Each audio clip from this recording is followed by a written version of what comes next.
God, I hope never. I'd rather die than marry him, she said after her friend jokingly asked when I'd propose. I smiled, finished my drink, and left the bar. She called an hour later, voice shaking, asking why I left. I said, just saving you from a fate worse than death, and hung up.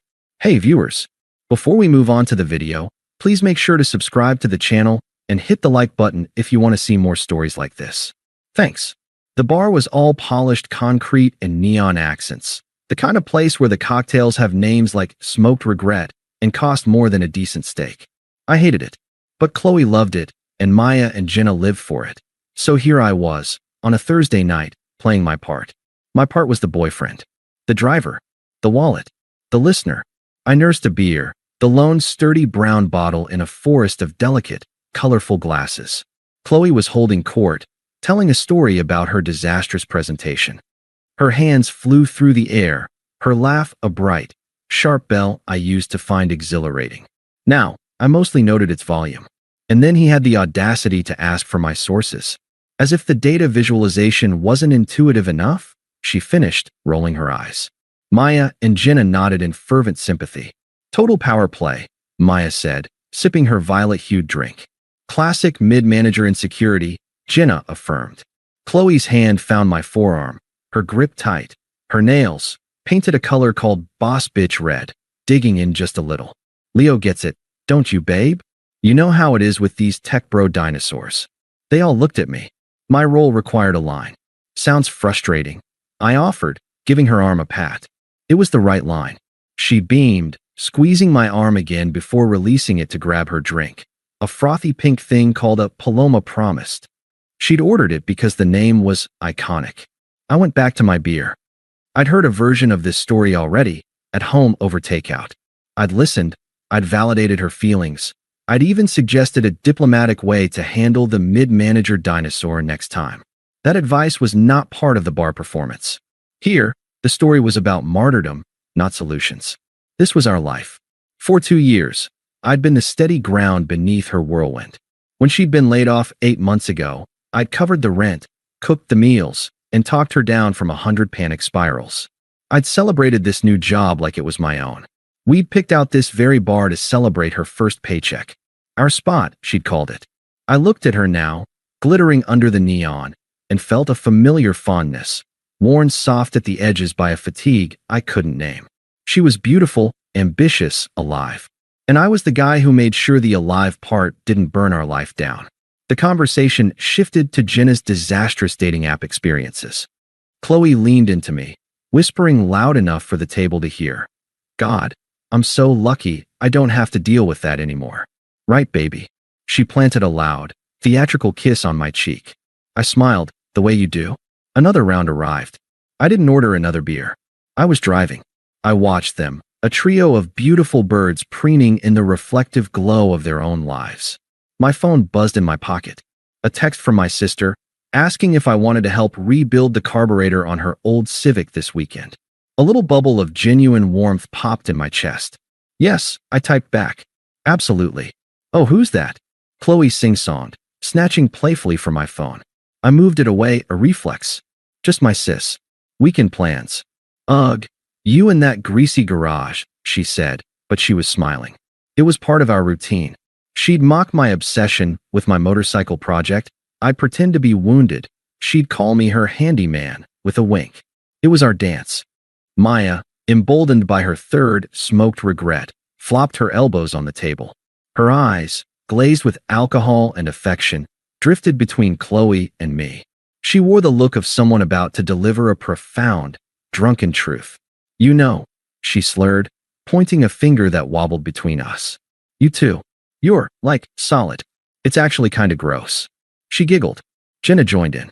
Qley preened, wrapping her arm around mine. We are, aren't we? No, I'm serious. Maya insisted, her voice rising. The table next to us glanced over. Like, when's it gonna happen, Qley? When's this guy finally gonna put a ring on it? You've been dating forever. The question hung in the air, a sudden, clumsy spotlight. Jenna's giggle died. Qley's arm around mine stiffened. A flashbulb memory went off in my head. Us, 6 months ago, hiking a trail. She'd slipped on loose gravel, and I'd caught her. We'd stood there, breathless, hearts pounding from the scare. She'd looked up at me, mud on her cheek, and said, "Don't ever let me go, okay?" I'd kissed her, tasting sweat and chapstick, and meant it with every fiber of my being. Never. I looked at her now, waiting for the performative blush, the "oh, stop," the squeeze of my arm that meant maybe soon. Qley let out a laugh. It wasn't her bright, bell laugh. It was sharper, thinner, a knife being drawn. She untangled her arm from mine and reached for her Paloma promised. She took a long, deliberate sip, her eyes on the pink liquid, not on me, not on Maya. "God," she said, the word landing like a drop of ice in the sudden quiet. "I hope never." The neon light above us hummed. Jenna's smile froze into a grimace. Maya's intoxicated gleam faded into confusion. Qley set her glass down with a precise click. She leaned forward, her voice dropping into a conspiratorial stage whisper that carried perfectly in the lull of the bar's music. He's safe. A total sweetheart. But marry him." She let out a little puff of air, a sound of pure derision. "Ugh, I'd rather die than be trapped in that boring little life." The words didn't feel real. They felt like subtitles for a movie I wasn't watching. Boring little life. I saw our apartment, the one I'd painted while she was at a yoga retreat. The garden box I'd built on the balcony because she wanted fresh herbs. The comfortable couch where we'd spent 100 rainy Sundays. "Qley," Jenna hissed, a desperate warning. But Qley was on a roll, the cocktail and the audience fueling her. She finally flicked her eyes toward me, not with guilt, but with a kind of defiant amusement, like she'd just told a particularly edgy joke and was waiting for me to get the punchline. "I mean, think about it," she said, her gaze holding mine, challenging me to flinch. "The nice little house. The nice little yard. Watching him tinker with that greasy bike every weekend for the rest of my life. No thanks." She shuddered, a theatrical, full-body shake. I'd suffocate. Literally suffocate. The world did not slow down. It snapped into a hyper-focused, silent clarity. The hum of the neon was a roar. The condensation on my beer bottle was a constellation of cold, perfect droplets. I could smell her perfume, expensive, citrusy, over the stale beer and fried food. I saw not just the woman in front of me, but a montage projected on the cold, polished wall behind her. Her, crying in my kitchen after the layoff, saying, "What would I do without your calm?" Her, toast raised at this very bar, saying, "To my rock." Her, curled against me on that boring couch, whispering, "This is all I'll ever need." It had all been a performance. The fondness I'd felt moments ago curdled, evaporated, leaving behind a vacuum so pure and cold it was almost peaceful.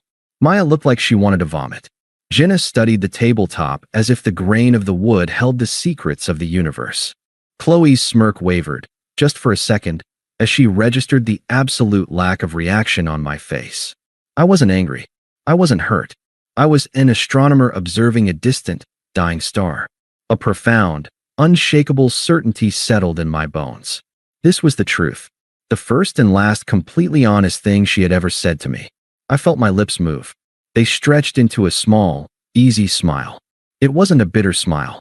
It was the smile of a man who has just solved a complex, nagging problem.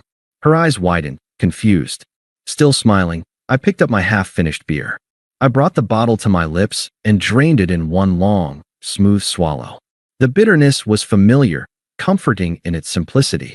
I placed the empty bottle on the table with a soft, final clink. I stood up. The chair didn't scrape.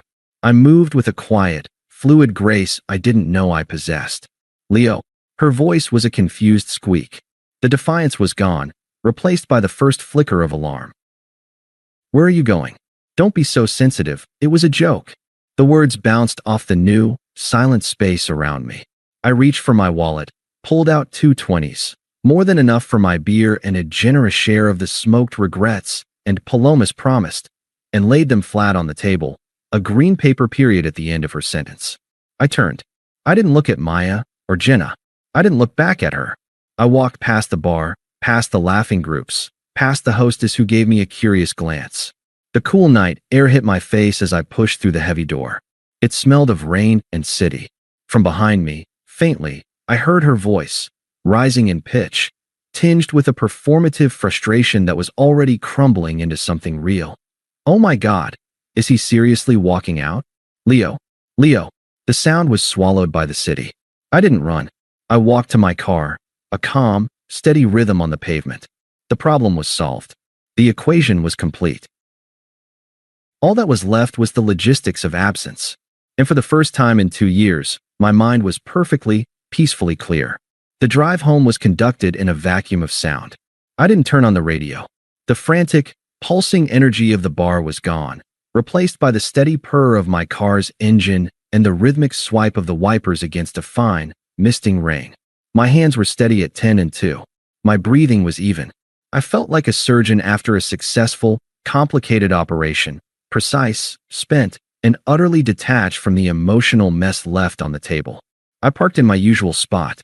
Our usual spot. The thought had no purchase. It was just a space of asphalt now. The apartment was quiet, still holding the ghost of our evening routine. Her heels kicked off by the door, a lipstick-stained glass by the sink, the throw blanket rumpled on her side of the couch. I didn't look at any of it. I walked past the living room, past the bedroom door, and into the second bedroom I used as an office and a den.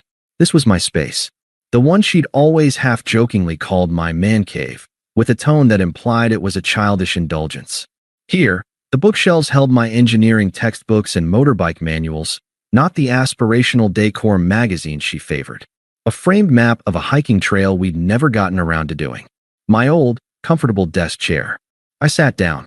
The cold, analytical clarity that had descended in the bar hadn't lifted. It had crystallized. There was no pain yet. Pain required connection, a sense of loss. What I felt was the absence of a weight I hadn't realized I was carrying. The weight of her performance and my complicity in it. I opened my laptop. I created a new document. The title, Exit Strategy. The actions flowed from my fingers, a logical sequence divorced from emotion. Phase 1, immediate segregation. Move essential items to guest room tonight. Clothes, toiletries, laptop, crucial documents. Change passwords on all financial accounts. Joint savings was negligible, but still. Forward personal email to a new, private account. Phase 2, physical extraction. Research short-term rentals / Airbnbs for 1 month minimum. Budget, flexible. Contact 2 guys and a truck movers for a small load, ASAP appointment. Priority items, toolboxes, motorcycle gear, personal books, desktop computer, bike parts. Secure a temporary storage unit for said items if new place isn't ready. Pack remaining personal belongings into boxes clearly labeled LEO. Phase 3, communication blackout. Block Qley on phone, WhatsApp, Instagram, Facebook, LinkedIn. Set email filters to automatically archive anything from her address. Inform landlord, via formal email, of intent to remove myself from the lease, citing cohabitation breakdown. Offer to assist in finding a replacement tenant or pay penalty fee. Phase 4, financial and legal disentanglement. Cancel shared streaming services, her accounts. Remove my card from her Uber Eats account. Draft a simple, civil email outlining division of remaining shared items. TV, microwave, the damn couch. Propose she keeps all, I take none, in lieu of any further financial discussion. Locate my copy of the lease. I worked for 2 hours. I booked a furnished studio apartment in a complex across town, available for move-in tomorrow afternoon. I scheduled the movers for 9 a.m., noting in the instructions, items only from home office and marked boxes in second bedroom. No items from master bedroom or primary living area. I paid the deposits with a calm, swift efficiency. My phone, face down on the desk, began to vibrate. Then again, and again, a fluttering, angry insect. I imagined her, back in the apartment she'd shared with Maya and Jenna, or maybe still at the bar, fueled by indignation and confusion. The screen would light up with her name, then a number I didn't recognize, then maybe Maya's number. I didn't flip it over. The vibrations were a distant weather event. Finally, around 1 a.m., as I was sealing a box of photos, only the ones of my family, my friends pre-Qley, it rang with the unknown number. Some last ghost of the man I'd been 2 hours ago, made me pick up, not to hear her, but to formally pronounce the death of that ghost. Leo, what the hell? You just left me there. You embarrassed me. Her voice was a weapon, sharp with anger, but the edge was brittle. Underneath it, I heard the first tremor of panic. She'd expected a fight. She'd expected me to come home wounded, to argue, to beg for an explanation. She'd prepared for a dramatic reconciliation scene. My silence was a script she didn't know. I looked out the window of my office at the darkened city. My voice, when it came, was flat, placid. The voice of a customer service agent ending a call. Just saving you from a fate worse than death. I ended the call. I powered the phone off completely. The silence that followed was total, and it was mine. The next 72 hours were a study in mechanical motion. I slept, deeply and dreamlessly, on the guest bed. I woke at 6.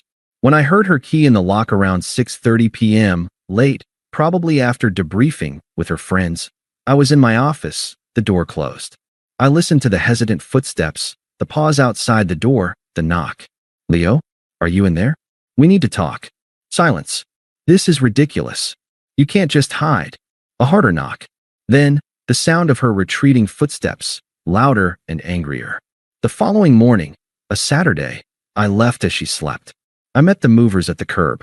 They were fast and efficient. In 20 minutes, my motorcycle, draped in a cover, for boxes of tools, 3 boxes of books and personal effects, and my computer were loaded into their truck. I handed the foreman the key. Just leave it inside the apartment door when you're done, I said. I drove to the new studio. It was beige, anonymous, and smelled of clean linen. It had a small, bare balcony. I put my single suitcase in the corner. This wasn't a home. It was a forward operating base. And I felt more at peace standing in its emptiness than I had in our curated, adorable apartment in months. The digital deluge began in earnest. It followed a predictable, pathetic curve. Phase 1, righteous anger. From her number, after I'd unblocked it briefly to ensure she got the legal/logistical emails. Qley, you're overreacting. It was a joke. My friends think you're being a manipulative jerk. Qley, I can't believe you're doing this. After everything I've given up for you. Qley, you're really just going to ghost me? What are you, 12? Phase 2, guilt and gaslighting. From Jenna's number. Unknown. Leo, it's Jenna. Look, Qley's really upset. She didn't mean it like that. You know how she gets after a few drinks. She loves you. Can you please just call her? From a different unknown number, likely Maya, unknown, dude. Harsh. She's crying. Phase 3, feigned concern and hoovers. From her number again. Qley, I'm worried about you. This isn't like you. Where are you staying? Please talk to me. We can fix this. Qley, I saw the movers came. You took your bike. Where are you? I'm scared. I read them all with the dispassionate interest of an anthropologist studying a primitive culture. I deleted them. I reblocked the numbers. The only message I responded to was from my landlord, confirming receipt of my formal notice and my agreement to forfeit my share of the security deposit to break the lease. Thank you for your prompt and professional handling of this, he wrote back. Rare. On Sunday night, sitting on the floor of my new studio eating takeout sushi, my phone buzzed with a call from my oldest friend, Paul. Dude, he said, his voice uncharacteristically solemn. What the hell happened? Qley just called me, sobbing. Said you vanished and took all your stuff. She said you had some kind of mental break over a joke. I hadn't told anyone. I'd been existing in my bubble of quiet action. What was the joke, Paul? I asked, my voice calm. She said, man, she said something about you proposing, and she said she'd rather die than marry you. But she said it was clearly a joke, Leo, that you took it way out of context. I could see her version perfectly. She was the victim of my sudden, unstable sensitivity. My cruel overreaction. It wasn't out of context, I said, picking up a piece of tuna. It was the context for the last 2 years. I just finally heard it. Paul was quiet for a moment. Yeah, he finally grunted. Yeah, okay. She called me, man. To get to you. That's fucked up. You good? Need a place to crash. I'm good. Better than good. But thanks. Okay. Well. Fuck her, then. You want to come over next weekend? I'm rebuilding the porch. Beer and power tools. The first genuine smile in days touched my lips. I'd love that. That was the moment the vacuum inside me began to fill, not with pain, but with something else. Air. Light. Possibility. The first month was a lesson in self-reclamation. I joined a moto touring club I'd bookmarked years ago and never joined because weekends were our time. I spent a Sunday with them riding winding coastal highways, the roar of the engine a physical therapy for my soul. I had beers with them afterwards, men and women whose names I learned, who talked about carburetors and road trips with no subtext, no performance. I reconnected with Paul and with my sister, Lisa. I helped her with the Civic, our hands black with grease, talking about everything and nothing. You seem lighter, she observed, not pushing. I was. At work, I accepted a project I'd previously declined, a 6-month development stint that required deep focus and some travel. My boss, surprised and pleased, said, I always thought you weren't interested in the grind. Glad to see you're leaning in. I hadn't been disinterested. I'd just been managing the constant, draining emotional weather system that was Qley's life. Now, with clear skies, my career horizons expanded. I met a woman in the moto club, Sarah. She was a graphic designer who rode a vintage Triumph. Our first conversation was about the challenges of finding a good mechanic. There was no flirtation, just shared interest. It was refreshing. I did not think of Qley. Or, when I did, it was as one thinks of a removed appendix, a source of past trouble, now irrelevant. The second month, the karma began to seep through the sealed doors of my old life. It didn't come from her. It came from a muted, indirect source. An email arrived, from an address I didn't recognize, but with a name I did, Lisa Chun. Lisa was a former colleague of Qley's, a quiet, sharp woman who'd always been civil to me. The subject line was, checking in. Leo, I hope it's okay I'm emailing you.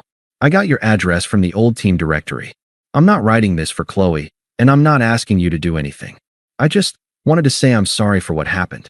I heard about the bar. Maya told me what Qley said, verbatim. I was appalled.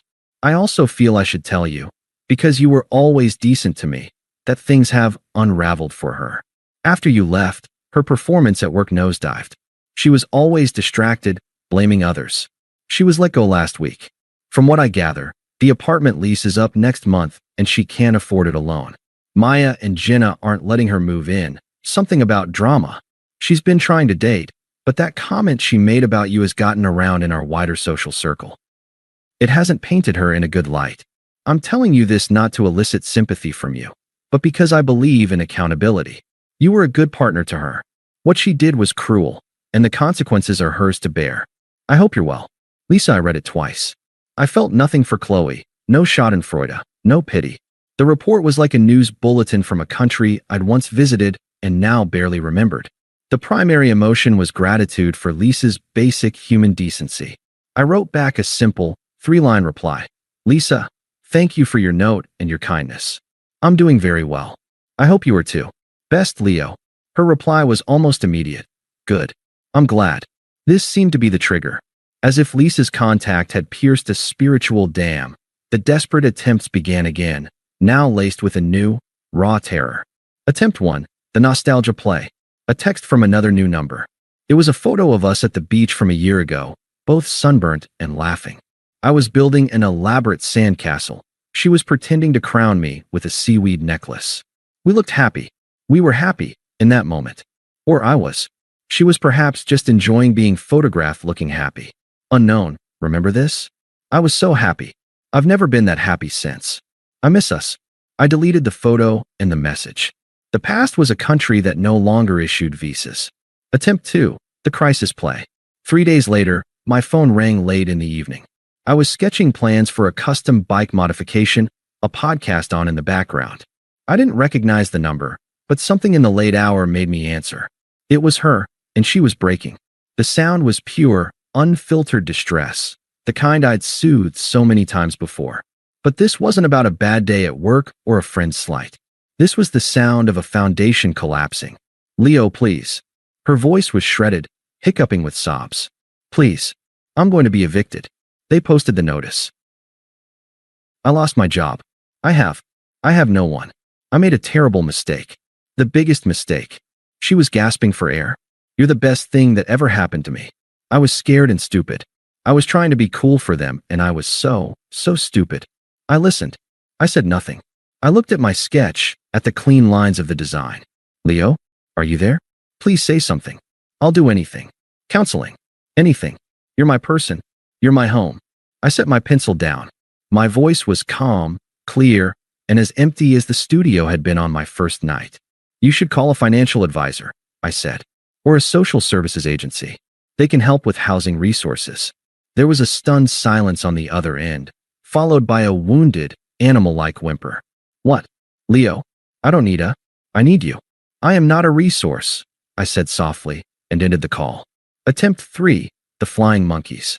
2 days after that, a new area code. I answered, expecting a recruiter. Leo, sweetie. It's Carol. Qley's mom. A cold flicker of annoyance.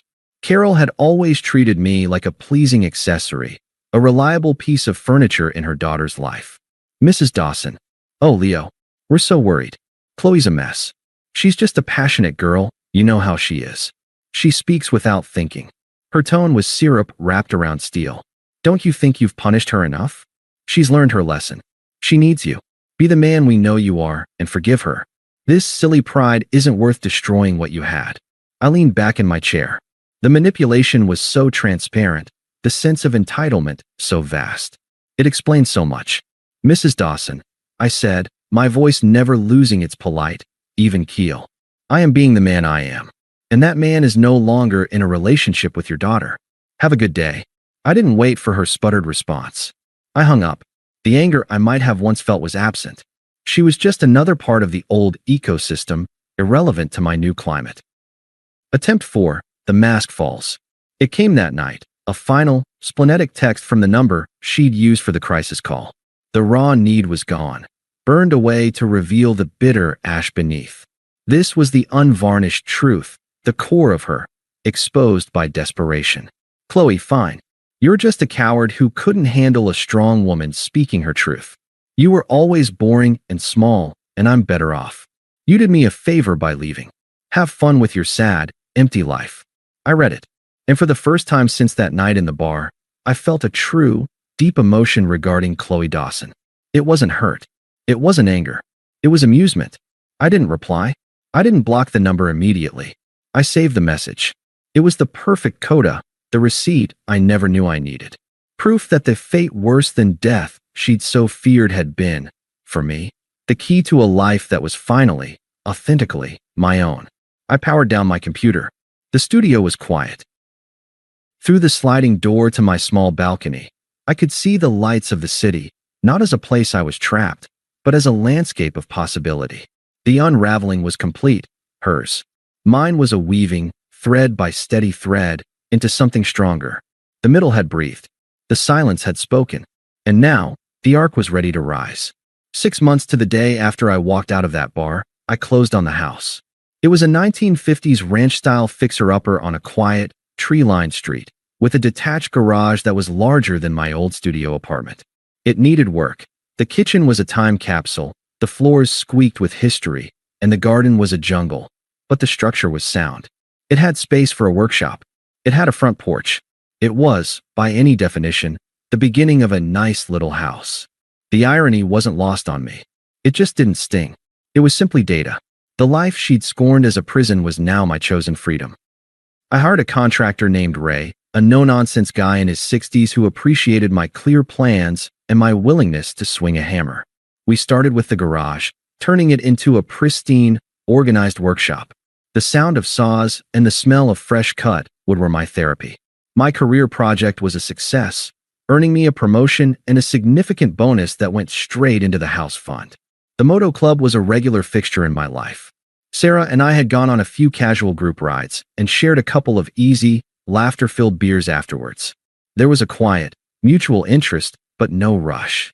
Everything in my life now had a sense of natural, unforced timing. The final thread from my old life was the condo. Our lease had been broken, but I'd still been on the hook for my half of the penalty. I'd paid it without complaint, a small price for clean severance. The landlord, grateful for my lack of drama, had offered me first right of refusal to buy the place when the owners decided to sell. They decided.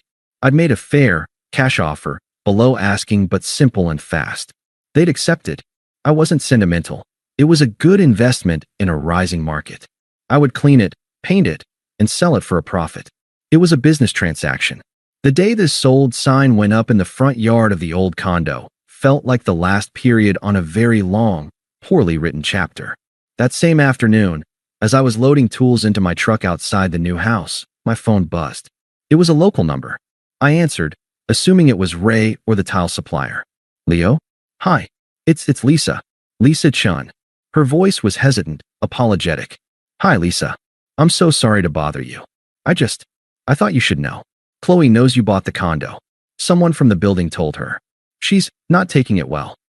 She's been telling people you're trying to financially destroy her, to lord it over her. I think she might try to confront you. I just wanted you to be prepared. I leaned against the warm side of my truck. The sun was high, the air clean. Thanks for the heads up, Lisa. I appreciate it. But it's fine. It's just a property. You're a good guy, Leo. Too good. Just be careful. The person she is now isn't the person you knew. She paused. Actually, maybe she is. You just see it clearly now. I do. Thanks again. I hung up. I wasn't worried. I felt a distant curiosity, like wondering what the weather was doing in a city I'd left behind. The confrontation came 2 days later. I was at the condo for a final walkthrough before handing the keys to my contractor for the renovations. I was in the empty living room, measuring the windows for blinds, when I heard the key in the lock. My key, the one I'd left for the movers. She must have kept it. The door opened, and she stood there. The vibrant, polished woman from the bar was gone. This Qley was thinner, her face drawn and pale without its meticulous makeup. Her hair was pulled into a messy bun. She wore leggings and an oversized sweatshirt that swam on her. She looked young and old all at once, a ghost haunting her own past. She hovered in the doorway, her eyes scanning the empty space. The blank walls where our photos had hung, the dust outlines of the furniture, the echo of a life that was no more. Her gaze finally landed on me, and her breath hitched. Leo. I lowered the tape measure. Qley. I see the sign, she said, her voice a fragile thread. You're really gone. You bought it. She said it like an accusation, like a theft. It's an investment, I said, my tone neutral. I slipped the tape measure into my back pocket.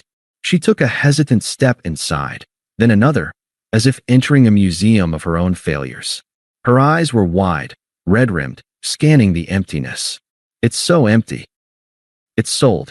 A tear escaped, tracing a path down her cheek. She didn't wipe it away. Leo, I meant it. I made a mistake.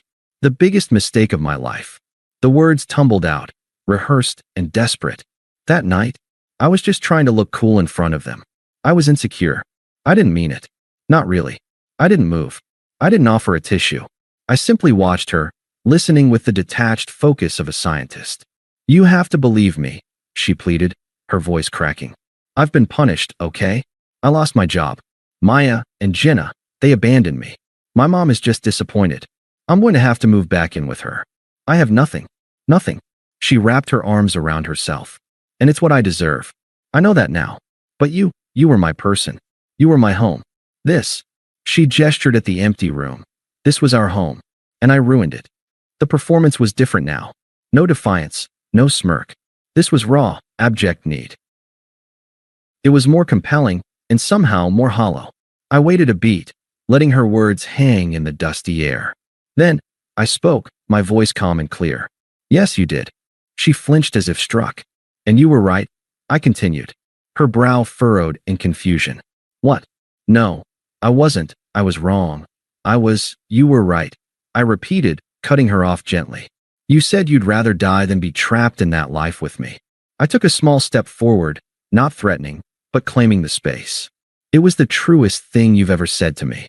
So I set you free. And in doing that, I set myself free too.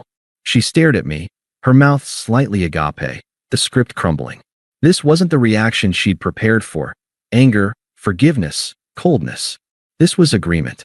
But, look at me, she whispered, her voice breaking completely. I'm ruined. Our life is gone. She said it like a curse, like a monument she'd destroyed.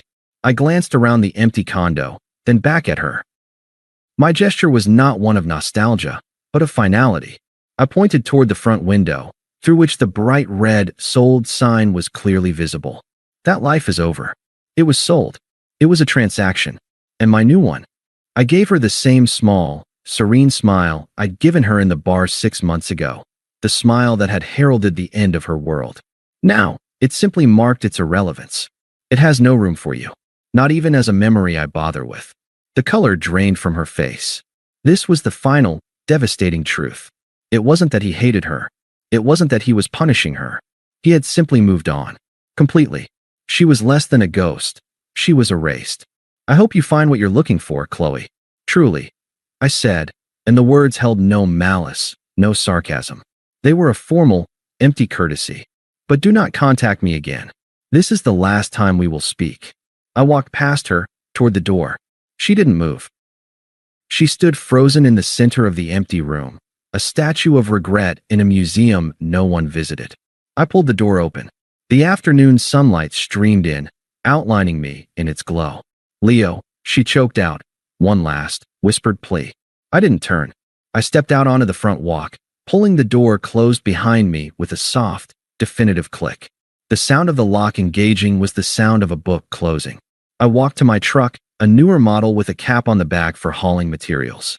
A decal for the Moto Club was on the rear window. I opened the door, the familiar scent of clean upholstery and coffee from my travel mug greeting me. As I started the engine, I caught a glimpse of her in the rearview mirror. She was standing at the living room window, her hand pressed against the glass, her face a mask of utter desolation, watching the sold sign, watching me leave for the second and final time. I didn't feel triumph. I didn't feel pity. I felt the quiet hum of a capable engine, the warmth of the sun through the windshield, the simple, profound peace of a man driving toward a future he had built with his own hands, on his own terms. I shifted into drive and pulled away from the curb. I didn't look back. The past was a closed property. My road, stretching out ahead, was clear, open, and mine alone. Thanks for watching. Make sure to subscribe to the channel and hit the like button. What do you think about this story? Share it in the comments.